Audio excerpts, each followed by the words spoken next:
The last draft team we're going to take a focus on, Dave, before winners and losers are the Cavs. This was a pick I thought was Obi Toppin. I thought it was straight Obi Toppin. That's the guy that the rumors said they liked. That's the one they were going to pick.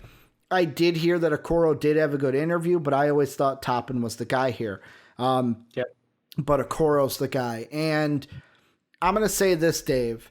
I don't think the Cavs made a mistake by drafting Isaac Okoro. Like I said last night during the reaction, mainly because of this, where if you look at, and I know that the NBA draft, we always talk about, like, it's not like the NFL draft, where the NFL draft is more like, I need a center, I'm going to go with a center here. I need this position, I'm going to go with that here. Right. But you look at what this team needed. You're stuck with Garland. You're stuck with Sexton. And like Eric said, he beat me to the punch. They're terrible defensively. Right. They needed perimeter defense. And Isaac Okoro, they also needed someone who could shoot. Now, does Isaac Okoro shoot right now? No. But are they hoping that defensively he helps them right now in the perimeter and eventually can work on his offensive game to where he's not just a one-trick pony driving to the basket, that he can develop a shot and be a more rounded offensive player?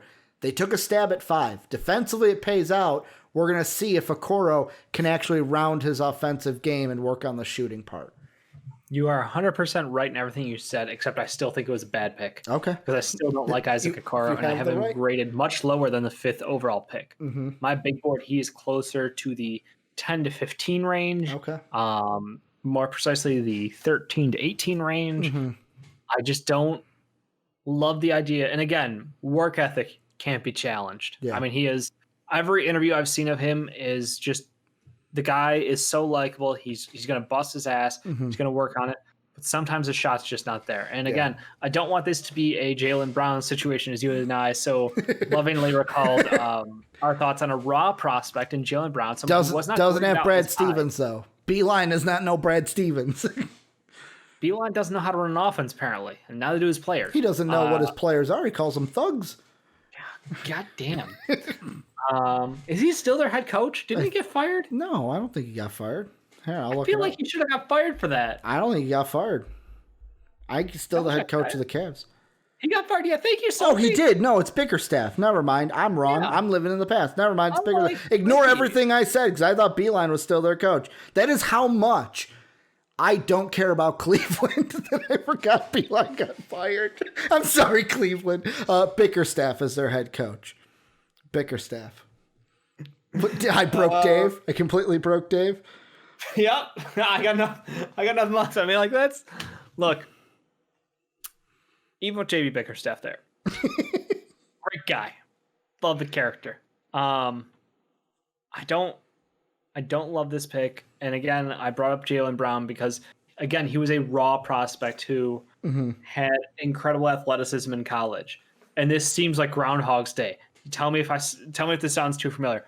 Great athlete, incredible jumping skills, very strong, good defender, needs to work on his shot, inconsistent, but can slash and find passes on the move. Like, there are a lot of similarities here. So if you're a Cleveland fan, you should be very positive about this because you could get someone who could develop into a top tier wing of the future.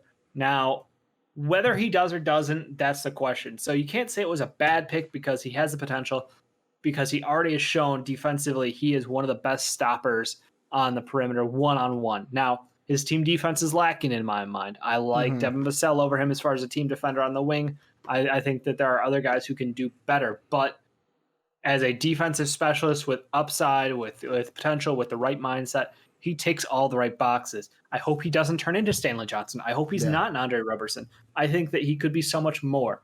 It's just the way I have it graded out. I can't say that he was the right pick at 5. So I'm glad you brought up Stanley Johnson because, number one, I agree with Eric in the sense of the second half of what he said. He said Okongwu could have been a choice after Drummond walks. I agree that Drummond is walking because I think at the trade deadline, Drummond actually gets traded because I think the Cavs right now, when it comes to Drummond, want to sign him long term.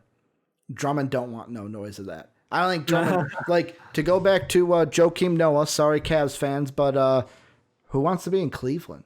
Like, Dang. yet How dare again, you. Drummond, I don't think signs a long-year deal. I think they trade him at the trade deadline.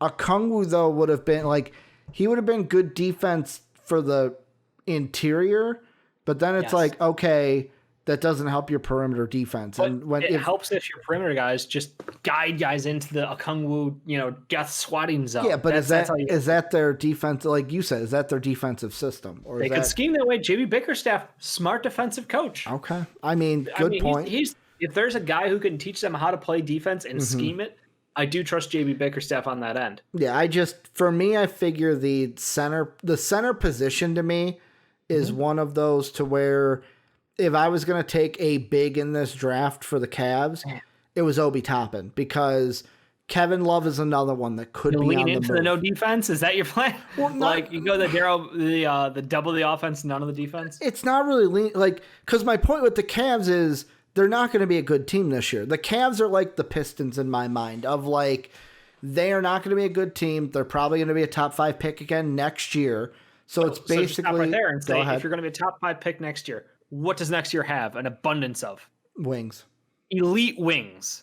Why would you take a wing here who has questions? Cavs already fucked themselves the last 2 drafts. Center, or the best center on most people's boards. Good point.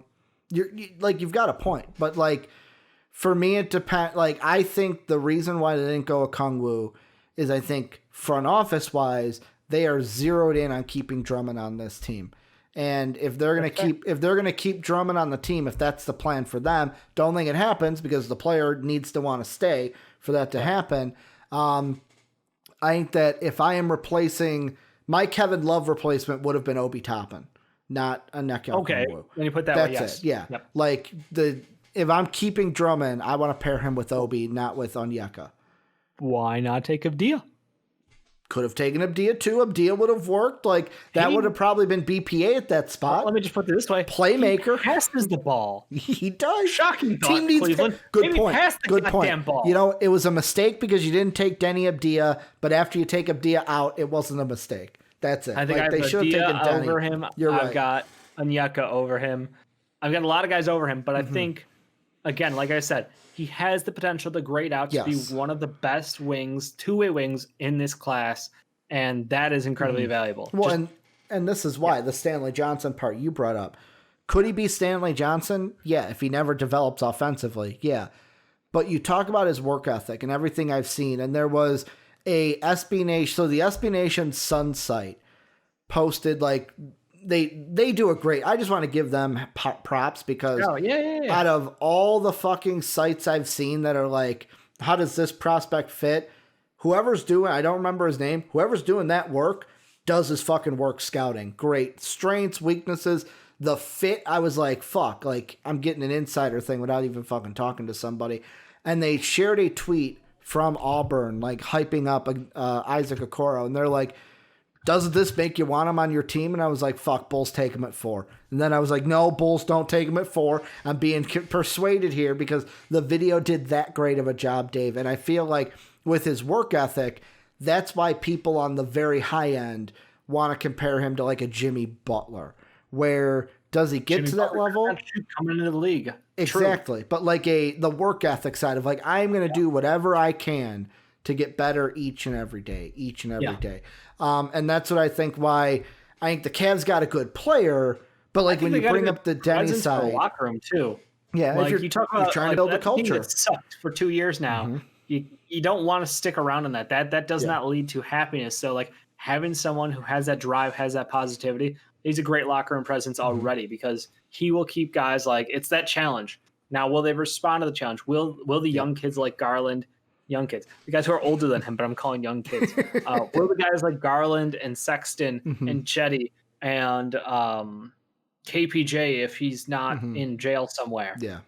Will they all respond and match his like love for basketball and effort? Like that's the question. He could grow into one of the true leaders of the Cavs team. I agree. That's where I'm going with this one. Thank you. Yeah.